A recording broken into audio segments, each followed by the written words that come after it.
बिस्मिल्लाहिर्रहमानिर्रहीम अस्सलाम वालेकुम। Welcome back to my channel cooking with Gul. मैं हूँ गुल। तो जनाब, अगर आप इस रेसिपी को फॉलो करेंगे और फ्राइज़ बनाएंगे ना, तो जनाब सारे बच्चे बड़े आपके फ़ैन हो जाएंगे। तो आप इस रेसिपी को लाजमी फॉलो कीजिएगा। चलें जी, रेसिपी बनाना स्टार्ट करते हैं। तो सबसे पहले जी हमें चाहिए होंगे आलू। बड़े प्यारे खूबसूरत पिंक कलर के आलू आए हुए हैं। तो यहाँ पे ले लिए हैं मैंने आलू, इनको अच्छे तरीके से इनको वॉश कर लिया है मैंने।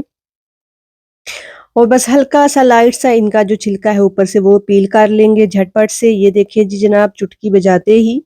तो यहाँ पे जो है हम इनकी जो फ्रंट और बैक से जो है ऊपर से कटिंग कर लेंगे। आपको कटिंग करके बता देती हूँ मैं इस तरीके से, ताकि जो हमारे फ्राइज़ हैं वो इक्वल जो है वो कटें, इक्वल बने और खूबसूरत फ्राइज़ बने। तो जनाब फ्राइज़ की ये जो रेसिपी है ना, ये इतनी कमाल की है। ये जो हम ठेलों से और बाज़ार से बहुत महँगी वाली फ्राइज़ खाते हैं लेके, तो ये उनकी भी छुट्टी कर देगी। इतनी ज़बरदस्त ये रेसिपी होने वाली है।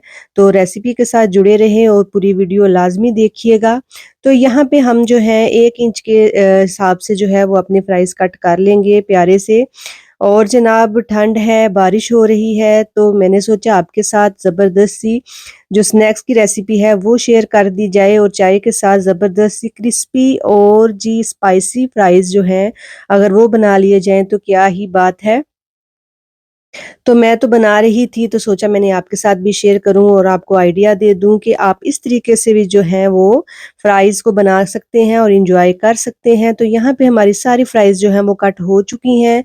थोड़ी देर के लिए मैंने इनको रख दिया था, ताकि जो इनके अंदर पानी है, मॉइस्चर है, वो थोड़ा-सा ड्राई हो जाए। तो फिर हम इसके सेकंड स्टेप की तरफ चलते हैं। देखिए जनाब, आलू हमारे अच्छे तरीके से जो है वो कट हो चुके हैं। तो मौसम को एन्जॉय करने के लिए आज हम बनाएँगे क्रिस्पी फ्राइज़, और साथ-साथ स्पाइसी भी होंगे, और इतनी ज़बरदस्त इसकी मैं लेयरिंग तैयार करूँगी, कोटिंग करूँगी। तो सारी जो रेसिपी है वो आपने लाज़मी फ़ॉलो करनी है। तो जनाब यहाँ पे हमने ऑयल भी रख दिया है गरम होने के लिए, तो साथ ही हम जो है अपनी फ्राइज़ के अंदर चटपटे से कुछ मसाले ऐड कर लेते हैं। तो जनाब सीक्रेट जो इसके अंदर जाएगा वो है, एक अंडा ऐड करेंगे। मेरे पास यहाँ पे 4 बड़े साइज़ के आलू हैं, उनके अंदर मैं डालूँगी 1 अदद अंडा। तो जनाब ये वही फ्राइज़ हैं जो हम ठेलों से और बाज़ार से बहुत महँगे लेके खाते हैं। तो 1 अंडा मैंने ले लिया है, उसको अच्छे तरीके से कोट कर देंगे सारे फ्राइज़ के ऊपर। अच्छे तरीके से हमने सारे अंडे को जो है फ्राइज़ के ऊपर अप्लाई कर देना है।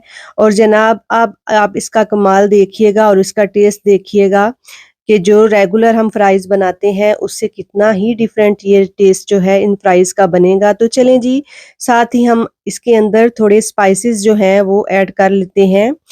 तो स्पाइसेस में जो है जनाब, सबसे पहले मैं डाल दूँगी सॉल्ट। हाफ टी स्पून के करीब है, थोड़ा-सा फैला के जो है हमने ऐड करना है, ताकि इक्वल जो है सब फ्राइज़ पे लग जाए। साथ ही इसके अंदर जाएगी जी कुटी सुर्ख लाल मिर्च, ये भी हाफ टी स्पून के करीब है। इसको भी हम इसी तरीके से फैलाते हुए जो है वो डालेंगे फ्राइज़ के ऊपर। साथ ही यहाँ पे मेरे पास खुश्क धनिया है, कुटा पिसा हुआ, तो उसको डाल देंगे फैलाते हुए। और साथ ही जो है इसमें जाएगा हाफ टी स्पून के करीब ये कुटा हुआ ज़ीरा, सफ़ेद ज़ीरा है ये।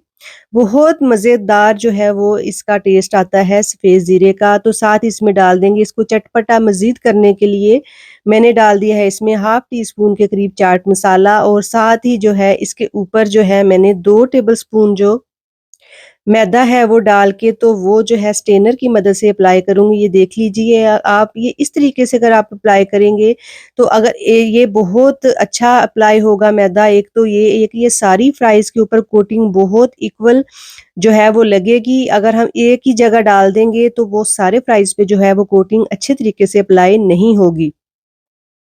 तो मैंने मैदे को जो है वो फैला दिया है सारी फ्राइज़ के ऊपर। अब हम देखेंगे टॉस करते हुए इनको जो है वो अप्लाई कर रहे हैं, हाथों का इस्तेमाल कम कर रहे हैं, ताकि जो है आलू वो ज़्यादा पानी जो है वो ना छोड़े। तो यहाँ पे इसके साथ ही जी नेक्स्ट हमने 2 टेबल स्पून जो है वो और मैदा ले लिया है, और उसको भी स्प्रिंकल कर रहे हैं स्ट्रेनर की मदद से। ये देख लें आप। इस तरीके को आपने लाज़मी फ़ॉलो करना है, तो ही आपकी जो फ्राइज़ है एकदम ढाबा स्टाइल और वो बाज़ार वाली जो है ना, जो हम बहुत महँगी वाली लेके खाते हैं, तो उस जैसी बनेगी, बिल्कुल सेम वही टेस्ट आएगा। तो यहाँ पे जो है हाथों का इस्तेमाल मैंने बहुत कम किया है। ये देखिए टॉस करते हुए मैंने 4 टेबलस्पून जो मैदा है वो 1 बाय 1 जो है इसमें ऐड कर दिया है। कोटिंग हमारी हो चुकी है, ऑयल भी हमारा हॉट हो चुका है, गरम हो चुका है। तो जनाब यहाँ पे हमने कोटिंग करके जो है वो फ्राइज़ को बिल्कुल भी नहीं छोड़ना, फ़ौरन से जो है वो फ्राइज़ को फ्राई करना स्टार्ट कर देना है। वरना जो है वो आलू जो है वो पानी छोड़ना शुरू कर देंगे और वो टेस्ट जो है वो नहीं आ सकेगा। तो इस टिप को आपने लाज़मी फ़ॉलो कर लेना है कि फ़ौरन से ही जो है वो हम फ्राइज़ को फ्राई करना स्टार्ट करेंगे। तो जनाब ये देखें जी यहाँ पे हमने 1 बाय 1 एक-एक फ्राइज़ सेपरेट-सेपरेट डालने की कोशिश की है, ताकि हमारी फ्राइज़ जो है वो फ्राइज़ ही रहें, पकोड़ा ना बन जाएँ, यानी जुड़े-जुड़े जो फ्राइज़ हैं वो ना बने। तो इस तरीके से हम जो है 1 बाय 1 सारी जो फ्राइज़ है ना वो एक-एक करके जो है इसमें डालते जाएँगे और जनाब ये जो फ्राइज़ हैं ये बहुत ही मज़ेदार और लज़ीज़ इंशाल्लाह बन के रेडी होती हैं और आप लोग भी लाज़मी ट्राई कर लीजिएगा। तो यहाँ पे जो है वो मैंने सारी फ्राइज़ जो हैं वो डाल दी हैं। आप इसका कलर नोट कीजिएगा कि कितना खूबसूरत इस पे कलर आएगा और इसकी कोटिंग देखें बहुत ज़्यादा थिक नहीं, बहुत ज़्यादा लेयरिंग नहीं इसके ऊपर की मैंने। हल्की सी लेयरिंग आई है पर ये इतना अंदर से सॉफ्ट और ऊपर से क्रंची ये फ्राइज़ बने थे ना कि यकीन करें आप लोग जो है एक दफ़ा बनाएँगे तो बच्चे ज़िद करके आपसे यही इसी रेसिपी की डिमांड करेंगे कि उसी रेसिपी को फ़ॉलो करते हुए बना के दें। तो यहाँ पे ये देखें कितना खूबसूरत सा हमारी फ्राइज़ का कलर आ चुका है, आप देख सकते हैं कि कितने प्यारे हमारे फ्राइज़ हैं वो रेडी हो चुके हैं चाय के साथ एन्जॉय करने के लिए। तो चलें जी इन फ्राइज़ को जो है हम निकाल लेते हैं। ये देखिए कितना खूबसूरत सा जो है वो कलर आ चुका है और आपने बहुत ज़्यादा भी जो है वो चम्मच नहीं चलाना। यहाँ पे देखिए जी फ्राइज़ फ्राई हो चुके हैं, मैंने स्ट्रेनर में निकाल ली हैं, अच्छे तरीके से जो है ऑयल इसमें से निकल गया है। ये देखें कितने ही क्रंची और जो है वो हमारे फ्राइज़ बन के रेडी हुए हैं और बिल्कुल भी जुड़े हुए फ्राइज़ नहीं बने।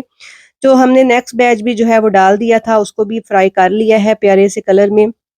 ये देख लीजिए कितने ज़बरदस्त हमारे फ्राइज़ बने हैं, है ना मज़ेदार? तो अगर इस पॉइंट पे आके आपको मेरी रेसिपी ज़रा भी अच्छी लगी है तो लाइक और शेयर कर दें और चैनल पे न्यू है तो चैनल को सब्सक्राइब भी कर दें और बनाएँ ये फ्राइज़ और एन्जॉय करें। कितना ज़बरदस्त सा मौसम है, बारिश का मौसम है, ठंड है।